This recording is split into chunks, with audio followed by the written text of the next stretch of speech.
Pemirsa, Menteri Kesehatan Terawan Agus Putranto menyetujui usulan Pemprov DKI Jakarta untuk menerapkan status pembatasan sosial berskala besar atau PSBB di Jakarta. Pembatasan itu meliputi peliburan sekolah dan tempat kerja, kegiatan keagamaan, serta fasilitas umum.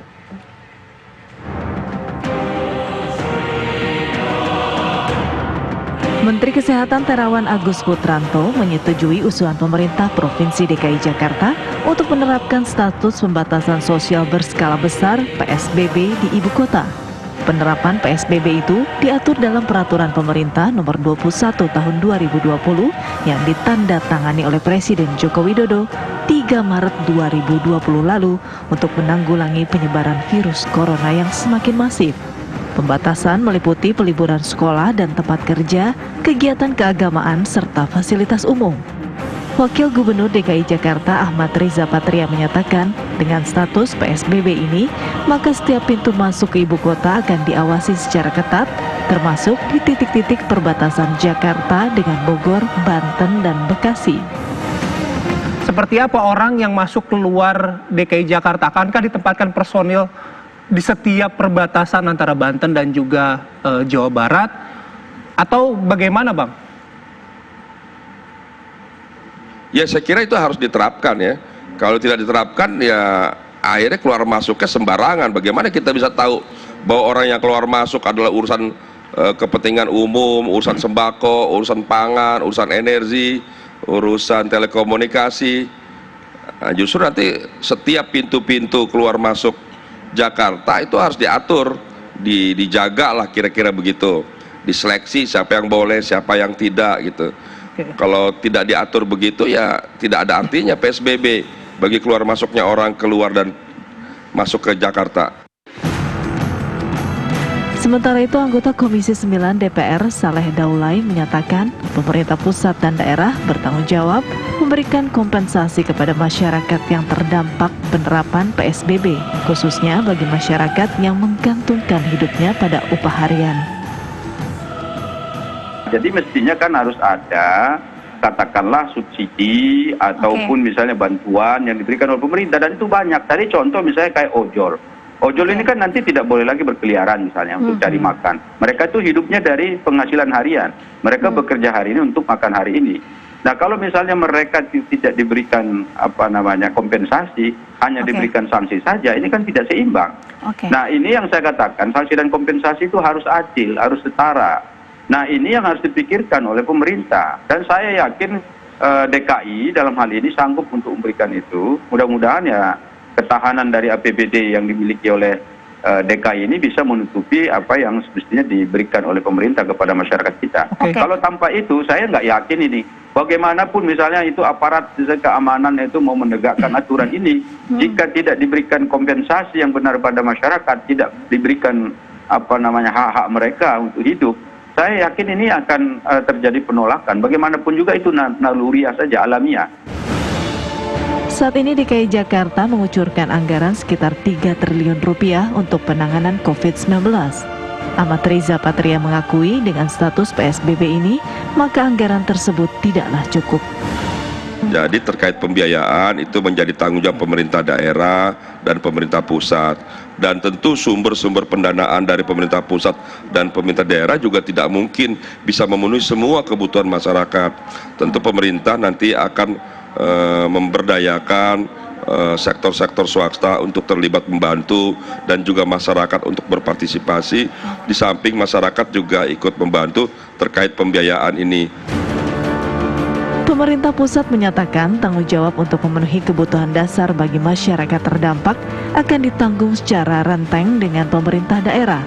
Pemerintah akan mendistribusikan 200.000 paket sembako ke wilayah Jabodetabek sebagai upaya meredam dampak sosial dan ekonomi akibat pandemi COVID-19. Nah, sebenarnya kan nanti akan ada crash program ya, direncanakan itu untuk setidaknya untuk 200.000 itu dalam fase cepat ini gitu ya. Tapi kan begini, semua memang dalam situasi ini perlu, jadi kalau mengandalkan bahwa semuanya harus ditanggung negara, saya yakin seluruh dunia ini nggak ada yang mampu menanggung itu. Tetapi hal-hal yang basic itu coba akan dipenuhi. Dan kemudian yang kedua, jangan kita juga mengabaikan potensi solidaritas sosial kita. Tim TV One mengabarkan.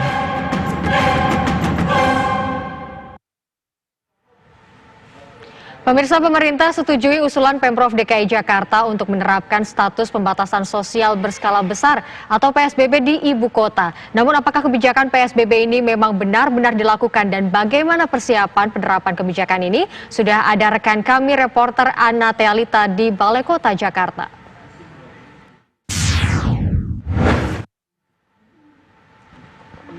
Ana, apakah Anda sudah mendapatkan informasi kapan PSBB ini dapat diberlakukan di DKI Jakarta?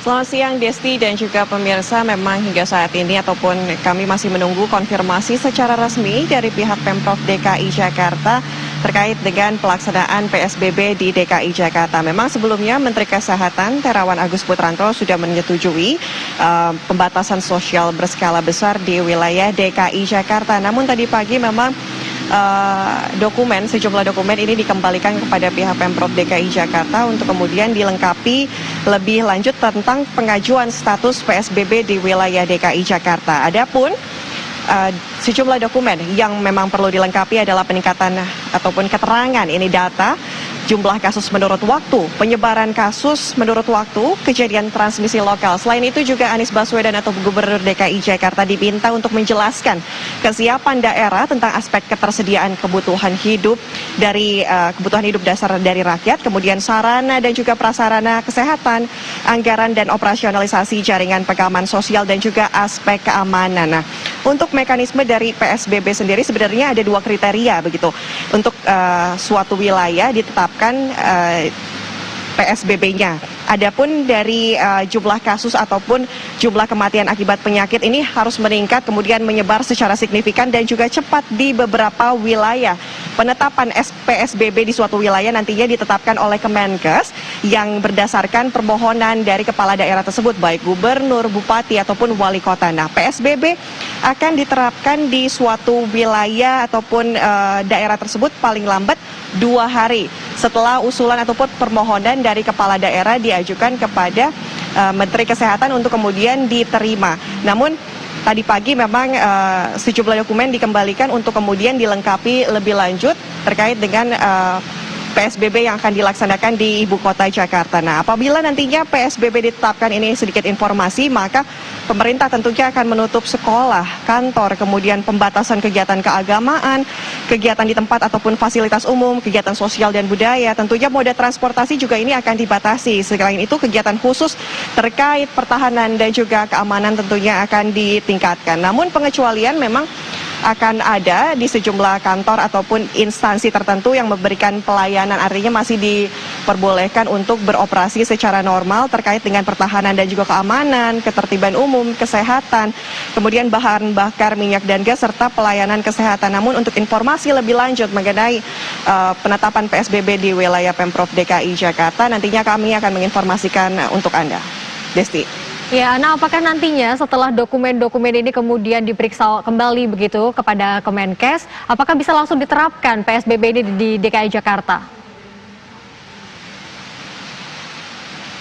Ya, berdasarkan tadi kami sudah katakan bahwa 2 hari setelah dokumen tersebut dilengkapi dan diserahkan kepada pihak Kementerian Kesehatan, nantinya baru akan ditetapkan pemberlakuan dari PSBB tersebut. Namun kita ketahui tadi pagi memang dokumen dikembalikan oleh pihak Kemenkes untuk kemudian dilengkapi dari pihak Pemprov DKI Jakarta. Maka dari itu untuk persetujuannya kapan, ini kami masih menunggu informasi, Desti.